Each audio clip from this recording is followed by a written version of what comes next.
Students, I'm back with the new chapter. It is The Lost Child by Mulk Raj Anand. Before starting this chapter, I want to discuss certain themes that this chapter tries to unfold. First is parental love.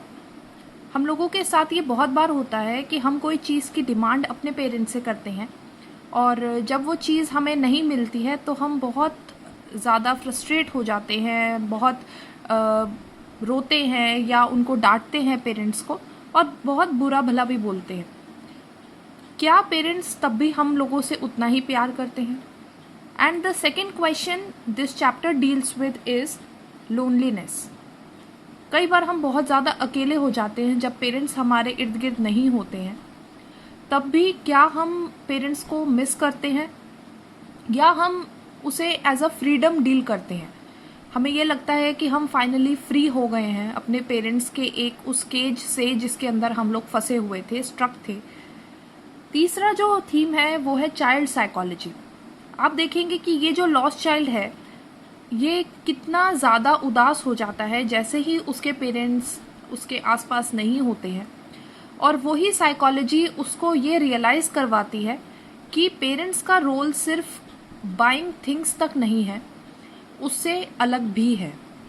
वो हम लोग जैसे ही chapter read करेंगे आपको and तक ये चीज़ पता लगेगी कि साइकोलॉजी किस तरीके से बहुत ज़्यादा इम्पॉर्टेंट रोल प्ले करती है किसी के नेचर में, किसी के कैरेक्टर में, और वो हमारा टेम्परामेंट बिल्ड करती है. फोर्थ चीज़ है can money by everything.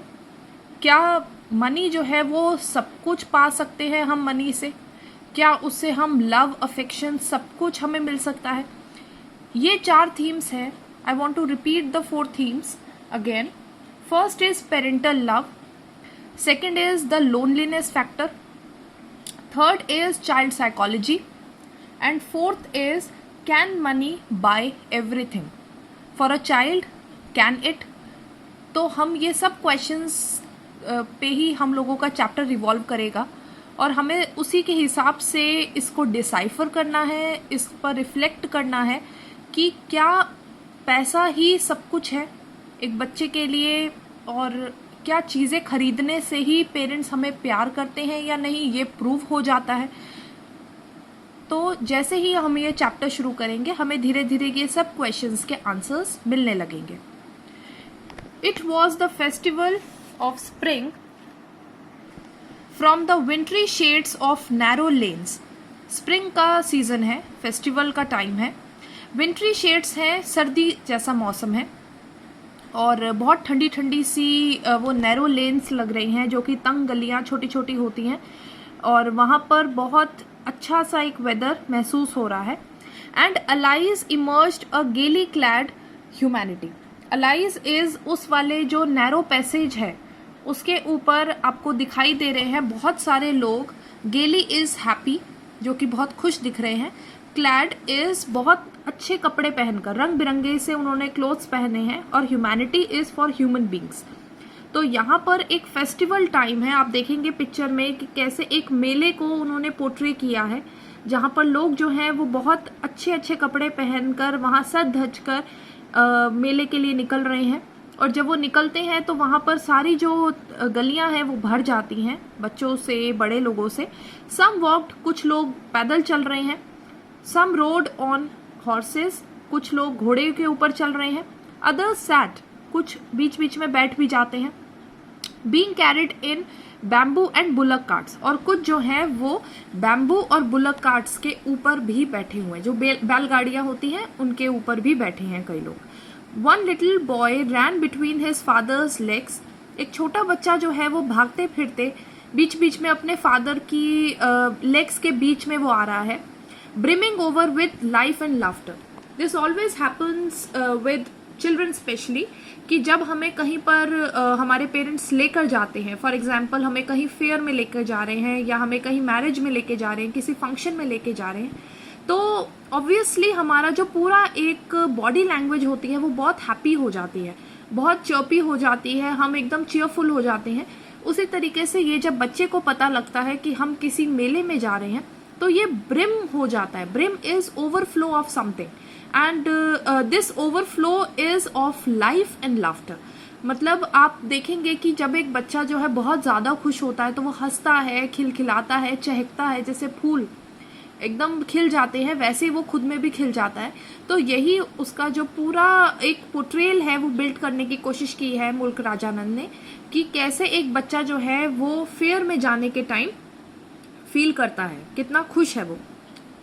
Come child come called his parents. अब पेरेंट्स जो है जैसे ही देखते हैं कभी बच्चा पीछे रह जाता है, कभी बहुत आगे निकल जाता है, तो पेरेंट्स उसे बुलाते हैं कि बच्चे तुम हमारे पास आ जाओ। As a lagged behind, lagged behind is आप जब पीछे रह जाते हैं।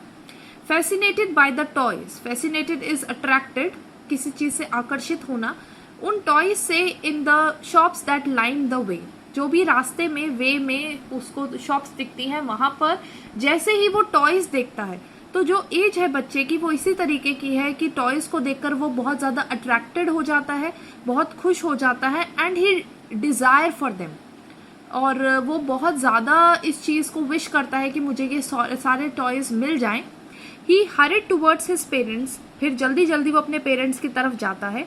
His feet obedient to their call, और उसके फीट जो है, जो उसके पैर है, वो इमीडिएटली जो भी पेरेंट्स कॉल कर रहे हैं, जैसे ही वो उसे बुला रहे हैं, ओबीडियंटली वो उसको फॉलो कर रहा है एज एन इंस्ट्रक्शन। मतलब चुपचाप से वो बच्चा जो है वो वापस पेरेंट्स के पास आ जाता है, चाहे वो कितना ही अंदर से डिजायरस हो वो चीजों को पाने का, पर फिर भी कहीं ना कहीं वो पेरेंट्स की बात भी मान रहा है अभी तक। His I still lingering on the receding toys. आपने देखा होगा बच्चों की जब वो शॉप्स पीछे रह जाती है तो वो मुड़ मुड़ के उन शॉप्स की तरफ देखते हैं, उन चीज़ों की तरफ देखते हैं जो कहीं ना कहीं पीछे रह गई हैं, जो कि उनकी डिज़ायर थी लेकिन वो अचीव नहीं हो पाई। तो वो जो एक फेल्ड अटेम्प्ट होता है उनका, और वो जो फेल हो जाते हैं जिस चीज़ में, उसके ऊपर वो कहीं ना कहीं रिग्रेट कर रहे होते हैं, पछतावा कर रहे होते हैं कि वो चीज़ हमारे हाथ से निकल गई है। तो उसकी जो आईज है वो अभी भी पीछे जो चले गए टॉयज है, रिसीडिंग इज जो पीछे रह गए टॉयज है, उनकी तरफ लिंगर कर रही है। लिंगरिंग इज आप धीरे धीरे जो है वो बहुत टाइम तक आपके अंदर वो डिज़ायर रहती है, वो बहुत जल्दी जाती नहीं है। ये स्पेशली बॉयज के साथ भी और गर्ल्स के साथ भी कई बार होता है। किसी किचन सेट के ऊपर अगर उनका मन अटक जाता है तो वो उसको पाने के लिए हर तरीके से अपने पेरेंट्स को बोलते हैं और चाहते हैं कि वो जो किचन सेट है या कोई भी ऐसी गेम है एरोप्लेन की या कोई भी और फाइटर गेम है, वो उसे पाने के पीछे बहुत ज़्यादा जो है क्यूरियस रहते हैं। वही उस बच्चे के साथ भी हो रहा है। As he came to where they had stopped to wait for him, अब क्या हुआ कि पेरेंट्स जो है वो बच्चे की वेट कर रहे हैं आगे के रास्ते पर ही, ताकि बच्चा पीछे से आ जाए। He could not suppress the desire. Suppress is control, उसको दबाना। वो फिर भी उस डिज़ायर को जो कि उसके मन में उन टॉयज के लिए आई है ऑफ हिज हार्ट, उसको सप्रेस नहीं कर पा रहा है, उसको कंट्रोल नहीं कर पा रहा है। Even though he well knew the old cold stare of refusal in their eyes. Please underline this. Even though, फिर भी उसको पता है कि क्या रिप्लाई आएगा अगर मैं फादर को बोलूँगा कि मुझे ये चीज़ चाहिए। He well knew, बहुत अच्छे से वो जानता है। The old is कि वो पहले भी उन आइस को देख चुका है जो कि रिफ्यूज़ करती आई हैं हर चीज़ के लिए। तो ये कोई नई चीज़ नहीं है कि बच्चे को वो पहली बार रिफ्यूज़ कर रहे हैं। जब भी बच्चा कोई भी ऐसी डिज़ायर उनको विश बताता है कि मुझे ये दिला दो वो दिला दो, तो हर बार जो पेरेंट्स हैं उसके वो उसको मना ही करते हैं। तो इट इज़ एन ओल्ड, जैसे एक ट्रेडिशनल वे होता है, पुराने ज़माने से ही उसके साथ यही होता आ रहा है बच्चे के साथ। कोल्ड स्टेयर मीन्स जब आप किसी को डराते धमकाते हैं कि नहीं बिल्कुल नहीं दिलाएंगे। रिफ्यूज़ल इज़ मना करना, डिनाई करना in their eyes. I hope you have understood till now. I want that toy, he pleaded. Pleaded is requesting. वो रिक्वेस्ट करता है कि मुझे वो टॉय चाहिए। वो जो बच्चा है वो बिल्कुल भी उस डिज़ायर को कंट्रोल नहीं कर पा रहा है और उसका मन उस टॉय पे अटक गया है। His father looked at him red-eyed. ये हम लोगों के फादर्स के साथ भी होता है कि हम जब भी बाहर मार्केट में होते हैं फादर्स के साथ, तो हम अगर कोई भी ऐसी डिमांड करें तो सबसे पहला जो एक इम्प्रेशन हमारे ऊपर आता है वो यही आता है कि एंगर्ड फेस हमें फादर का दिखाई देता है। Red eyed is for the anger, कि वो इतना लाल पीला हो गए हैं गुस्से से कि अब वो उसकी तरफ देखते हैं, उसको डराते धमकाते हैं कि बिल्कुल कोई चीज़ नहीं मिलेगी, चुपचाप से आगे चलो।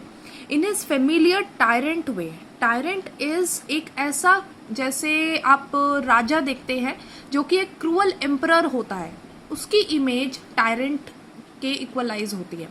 तो वो बिल्कुल वैसे ही उसको डरा रहे हैं और आइज दिखा रहे हैं जैसे एक जो बैड एम्परर होता है, जो बहुत ही निर्दयी एम्परर होता है, किंग होता है, वो दिखाता है.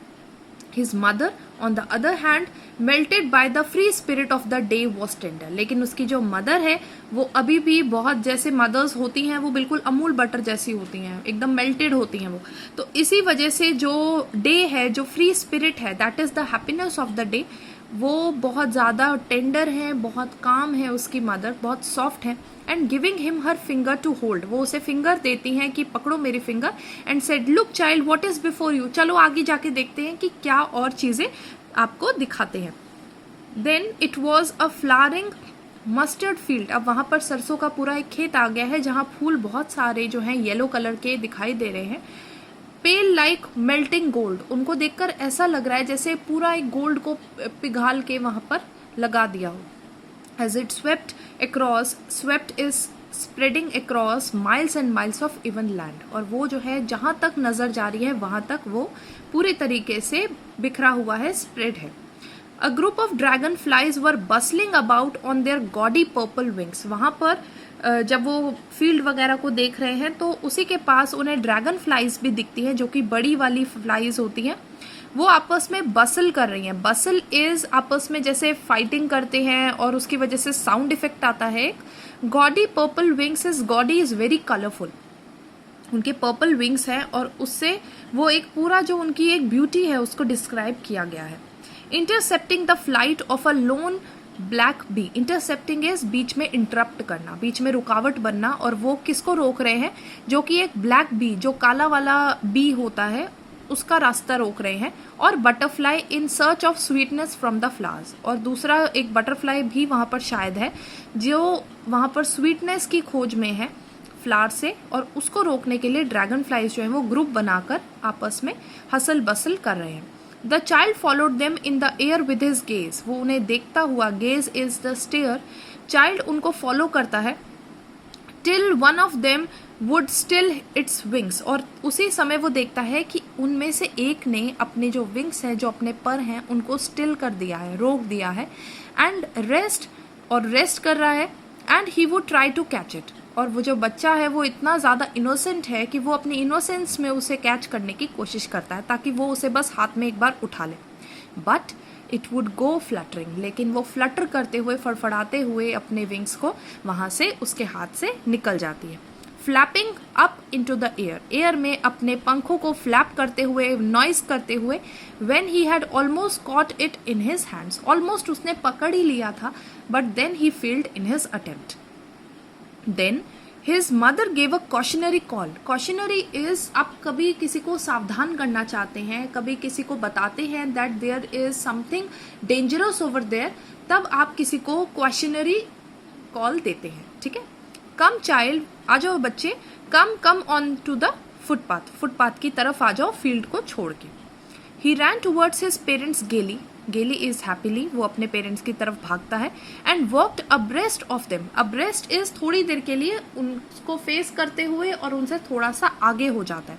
फॉर अ वाइल, थोड़ी देर में. बींग हाउएवर सून लेफ्ट बिहाइंड, लेकिन फिर से उसको कोई ऐसी चीज़ दिखती है जिसकी वजह से वो फिर से पीछे रह जाता है. Attracted by the little insects, छोटे छोटे जो इंसेक्ट्स हैं उनसे अट्रैक्ट हो जाता है. एंड वर्म्स, जो कीड़े छोटे होते हैं रास्ते में, उनको देखकर वो और भी ज़्यादा फैसिनेट फील करता है. along the footpath that were teeming out from their hiding places to enjoy the sunshine.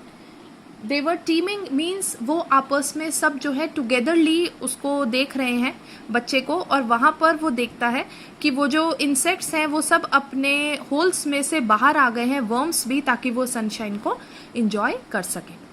Come child come, his parents called from the shade of a grove. Grove is the group of trees. जहाँ बहुत सारे trees का एक झुंड होता है, that is a grove.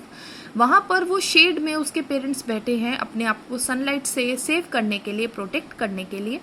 वहाँ पर वो बच्चे को फिर से कॉल लगाते हैं. Where they had seated themselves on the edge of a well. वहाँ पर ग्रोव के पास ही एक कुआं है जिसके कॉर्नर पर, एज पर वो लोग अपने आप को बैठाए हुए हैं. He ran towards them. वो उनकी तरफ दौड़ता हुआ जाता है.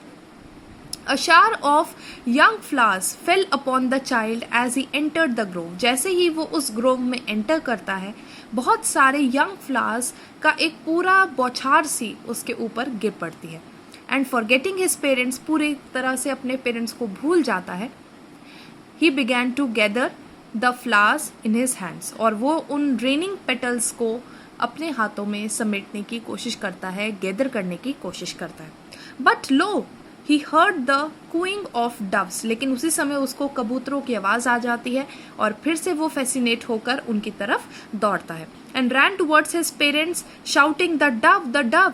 The raining petals dropped from his forgotten hands. जैसे ही वो डव की तरफ देखता है, वो जो रेनिंग पेटल्स जो उसने फ्लावर्स वगैरह की पंखुड़ियाँ पकड़ी थी, इकट्ठी की थी, गैदर की थी, वो उसके हाथ से फिर से निकल जाती है.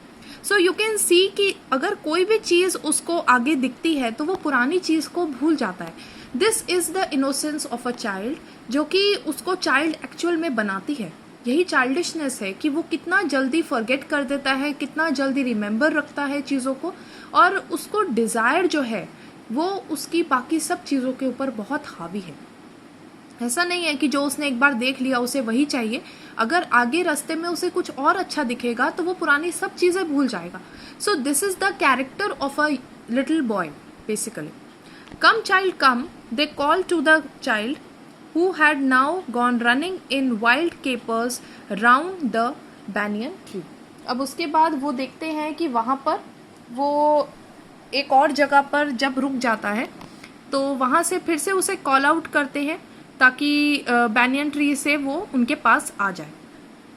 केपर्स इज जब वो जंप करता हुआ बैनियन ट्री के पास खड़ा होता है. And gathering him up they took the narrow, और जैसे ही वो उनके पास आ जाता है वो फिर से एक छोटा सा नैरो होता है, बहुत छोटी सी एक फुटपाथ लेते हैं जो कि उन्हें फेयर की तरफ ले जाए, जो कि मस्टर्ड सीड्स फील्ड्स को होते हुए जाएगी. As they neared the village, जैसे ही वो विलेज के पास पहुंचते हैं, the child could see many other footpaths full of throngs. Throngs is जहाँ बहुत सारे लोग खड़े हों, converging to the whirlpool of the fair, और वहाँ से लोगों का जो झुंड है वो फैलता हुआ उसे दिखाई देता है कि एक फेयर में लोग जो है इकट्ठा हुए हैं. तो it is a sort of a Whirlpool जहाँ पर आप पता नहीं लगा सकते कि वो पर्सन कौन है जो अभी दिख रहा है, थोड़ी देर में वो गायब हो जाएगा. तो फेयर में जो इतना ज़्यादा क्राउड है उसको देखकर बच्चा और भी ज़्यादा फैसिनेट हो गया है. And felt at once repelled, थोड़ा सा उसे समझ नहीं आता है कि ये हो क्या रहा है, इतनी भीड़. And fascinated by the confusion of the world he was entering. Please underline this. और वो जब देखता है कि ये जो कन्फ्यूजन है वर्ल्ड की, कि वहाँ पर लोग जो हैं अपने ही पर्सन्स को नहीं खोज पाते हैं, इतनी ज़्यादा भीड़ है फेयर में, उसको देखकर वो बहुत ज़्यादा और फैसिनेट हो जाता है.